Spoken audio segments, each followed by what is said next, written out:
Okay. This isn't really a poem. It's erratic thoughts and disjointed emotions, as chaotic as and unorganized as my own heart. And of course, the first thought that I always come across is the ghost that I can't break free from, which is you. I gave up parts of you to other people as to rid myself of what I held. The Matryoshka or Matryoshka doll or whatever the hell that you gave me is now in the drawer of the first girl I shared a bed with after you left, collecting dust as a reminder of the time she tried to heal someone else and it tore a hole inside her chest instead. The Game Boy-shaped notebook is in the back seat of the girl who lent me her ear to hear my story about falling from grace, my immeasurable disgrace, and my sudden lack of faith. I forgot the notebook there after I nibbled on that same ear that shouldered me through the night. As for the headphones, I used them to watch Netflix in a bunk bed in a small hostel with the first girl who restored hope into my bones after you rejected me again halfway across the world. And as a farewell gift before we went our separate ways, I just told her to keep them. You see, there's this thing that Harry Potter fans know. It's an object that holds a part of a soul. It's called the Horcrux. Yeah, that's the one. And like Harry Potter, I destroyed all the ones that kept you living within me.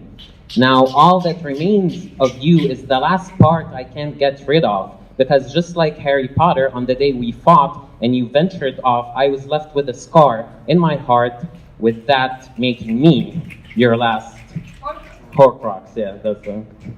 I'm not a big fan. Yeah.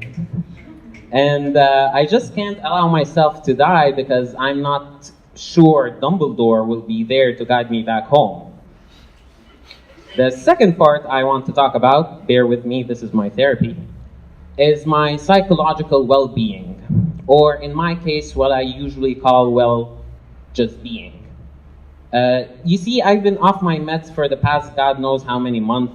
Not that it helped much, I still had trouble sleep, but right after I got off them, I stopped being numb, and the mania kicked in. And for some time, I actually felt like I'm on top of things. And I used that active, positive energy to get on top of people, leaving scars in their hearts and leaving me with guilt that I could not feel at the time.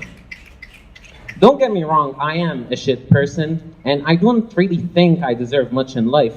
But good God, the mania has left, and now I'm sinking in quicksand. Every time I try to fight it with a forced smile, I just sink deeper.